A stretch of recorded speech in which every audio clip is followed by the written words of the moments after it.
Welcome to All Things Food. I'm John Woods, and this is the channel where we not only love to cook, but we really cook because we love. And I'm real excited about the video today because I'm going to dispel some myths of something we cook all the time. It's been around 350 years. It was given to us by the French, and it's how to make a roux. So let's go ahead and get started. The first question we want to ask ourselves today and answer is, what is a roux? Well, a roux would be equal portions of flour and fat that are cooked. Now, what does a roux do? A roux is a thickening agent, and we use it to thicken soups, sauces, stews. It's a great thickening agent, and it really adds a real dimension to our cooking. It gives flavor, body, texture, viscosity, a lot of good qualities and characteristics to a roux. So I think it's important if you're a chef or cooking, learning to cook, you want to bring your cooking to the next level, that you learn how to master the art of making roux. And today I'm going to share with you some of the principles that I've learned over the years.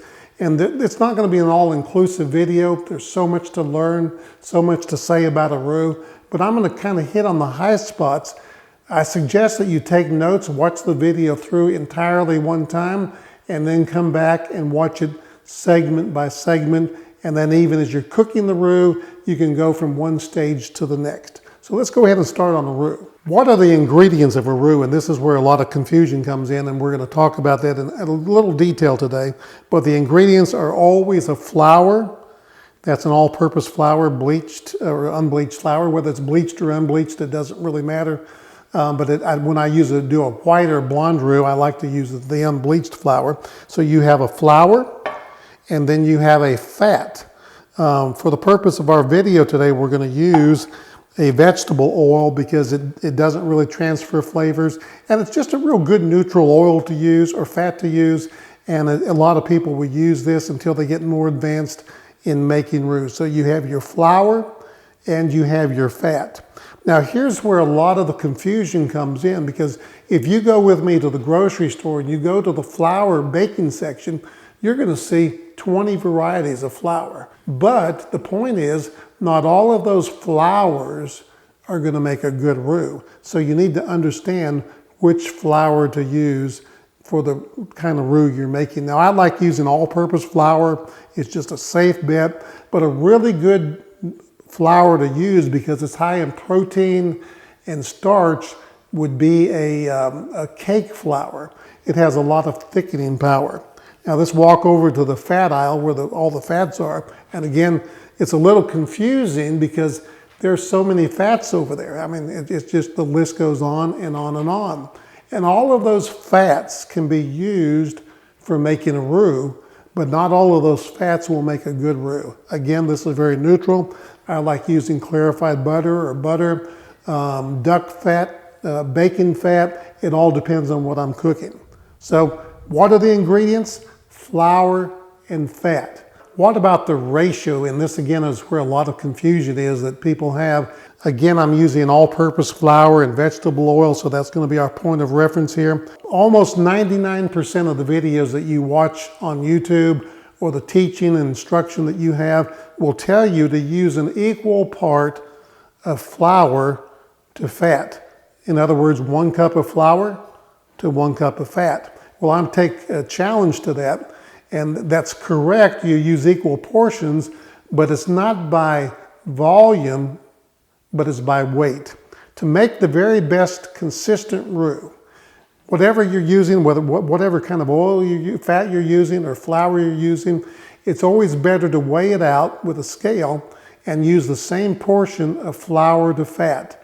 And you'll find that you're going to make a more consistent roux. Talking about the ratios of flour to fat, let me show you the results of what will happen here. If you have too much flour and not enough fat, you're going to get a clumpy mixture, a mess that's not going to do you a whole lot of good. So you can see the importance of having the right ratio. Now, on the other hand, if you have too much fat and not enough flour, you're going to get this oily mess on top here. And this is what they call a slack, S-L-A-C-K, roux. It means that it has too much oil in it. Now, either of these are easy to fix. You just add more oil to this or more fat to that one, or you add more flour to this one. And if you messed up, it's easy to fix. Go ahead and make the proper adjustments. We understand now that we need a fat and a flour. Well, what about the fat? When I say oil and fat, I'm using those interchangeably. It's just easier sometimes to say oil, but don't use an infused oil. You can get oils that have garlic and rosemary and all sorts of things, seasonings in it.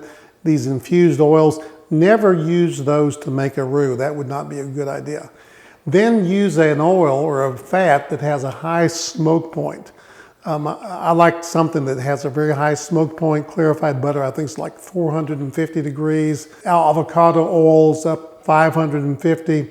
And so you can, vegetable oils up in the 400 degree range. So get some oil that at least stands the heat and temperature of 400 degrees because you don't want your oil to burn. So you need a high smoke point. That's the point where oil will actually begin to burn. Never use a fat that's been used for other things. In fact, if I'm cooking fish out there and I have a bunch of oil or fat left over, I'm not going to use that because for my roux, because it has flavors that have transferred into that oil, and those flavors will ruin the taste profile of my roux. So I always use good, fresh, clean fats. Find the fat that complements the dish that you're making, and that's only going to come with time and practice as you experiment. And here's the good thing about roux now. It's so cheap to experiment with. We can sit out here all day with flour and fats of different sorts and experiment in dozens and dozens of ways to master the art of making our roux. Now we're going to get down to the real nitty-gritty, down into the trenches of making a roux. And a lot of misunderstanding, again, is what kind of equipment should I use, or what kind of equipment do I need? You don't need much. You need a good skillet, good pot, pan, Dutch oven, something heavy, something thick that will withstand a lot of heat over a long period of time. There's some things that you don't want. Don't use an aluminum skillet or pan, and don't use a non-stick. I prefer a cast iron if I'm making a dark roux. If I'm making a light roux, for some reason, I like to use my stainless steel. And then I have another little baby over here that I like to use on occasion, and that's an enamel-coated Dutch oven. These are really good to have in your arsenal when you're making a roux, but these are my two go-to pieces of equipment here.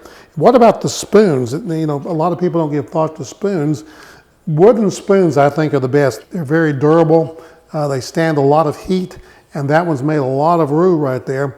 But I like the wooden spoon, something with a little rounded area on it, so I can get up into the corners, and I like that flat edge right there so I can move the roux around quite quickly as I'm cooking. Don't use metal, don't use plastic, and I really don't like using the silicone. I like using a wooden spoon. So there you have it, very simple equipment. You don't need a lot, and you can make a lot of roux. One mistake that a lot of people will make is not having the right stirring method. You probably haven't thought about that too much. Or don't take that haphazard approach like a lot of people do and just stand there and stir it like this, like they don't have a concern in the world.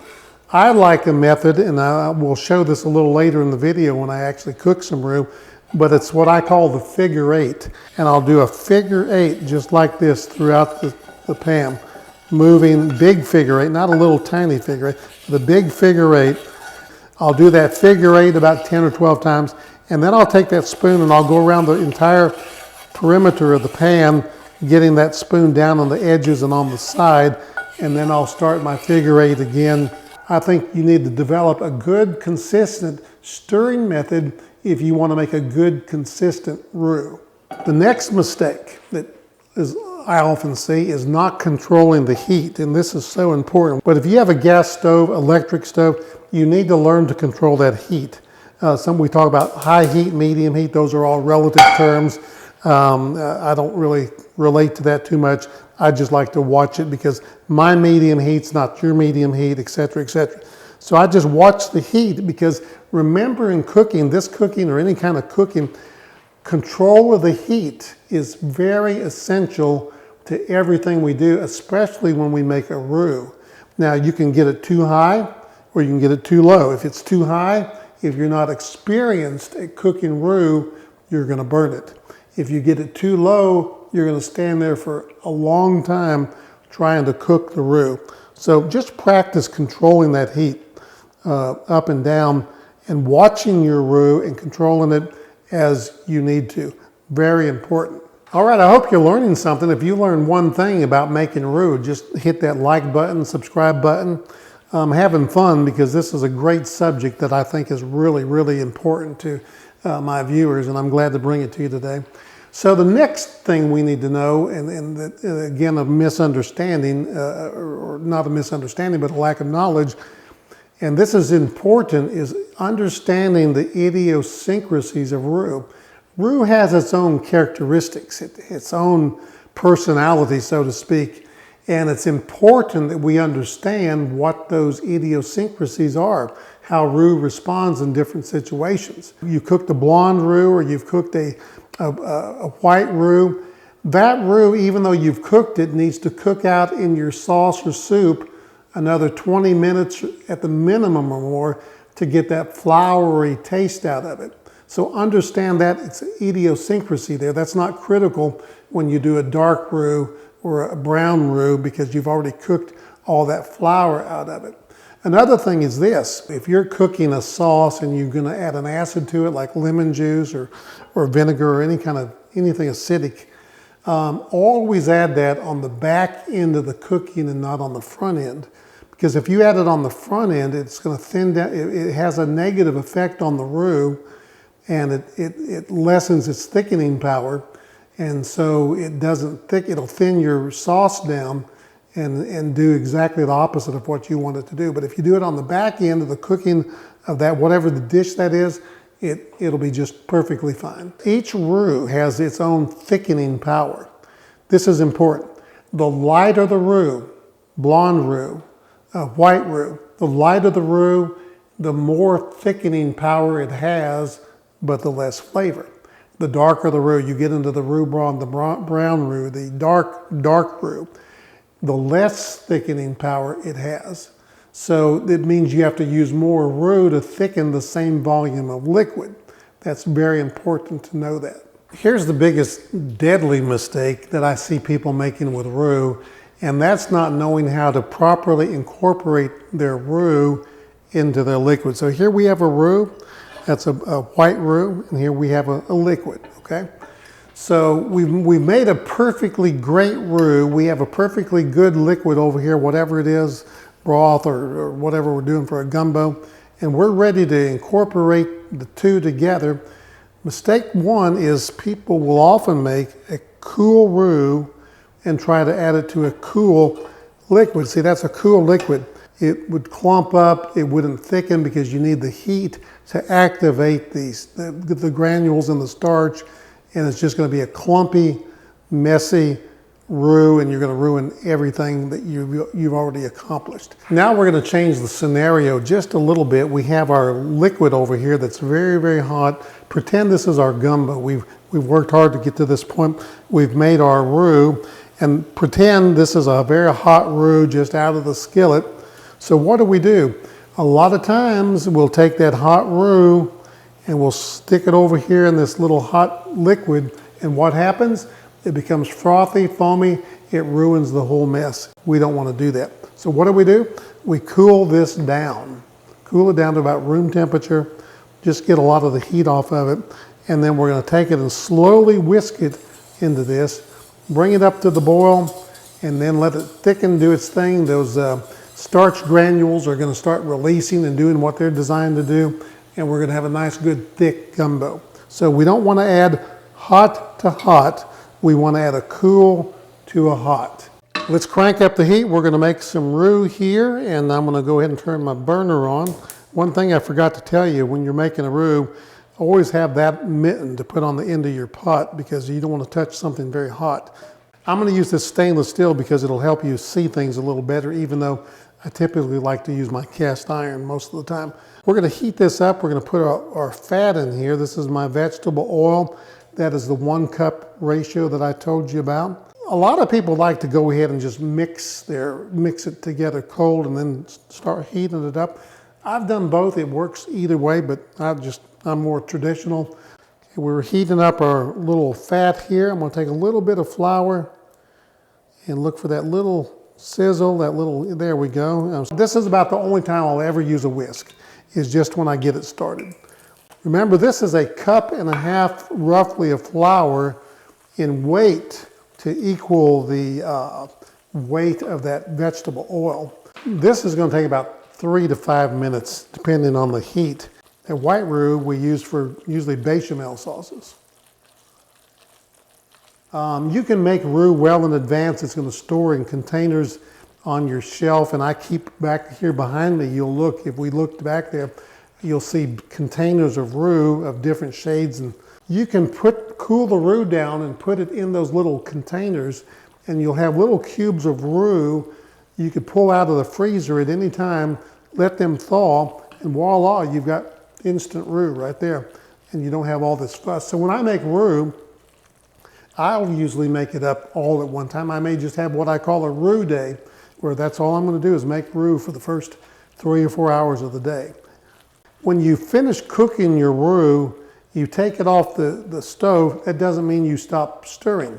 You've got to keep stirring. Why? Because of the residual heat that's still in that skillet. Unless you get it out of that skillet into a heat-resistant container, that roux is going to keep cooking. In fact, it'll even cook in the heat-resistant container. So I always recommend that once you pull it off, you keep stirring for another 5 minutes or so just to dissipate some of the heat that's in that roux. We're about probably the 8-minute mark. And this here is that peanut butter look that we're wanting here, making our brown roux. This is our brown roux here. We've been cooking here for about 18 minutes. I pulled a little bit of that brown roux out of there to use it for something, so we're kind of reduce this volume down a little bit here. And we're making the dark roux, so this is going to be for my gumbo that I'm going to make. So it's just different things for different people depending. A lot of it depends on your heat and how vigorously you stir. We made 4 shades of roux today. We made a white roux, a blonde roux, a brown roux that we'll use in our gravies, and then we made this Cajun style roux. We're definitely going to use it in our gumbo, and it's so good. Thank you for watching today. I'm so glad to be in our brand new studio. Let me know what you think of it.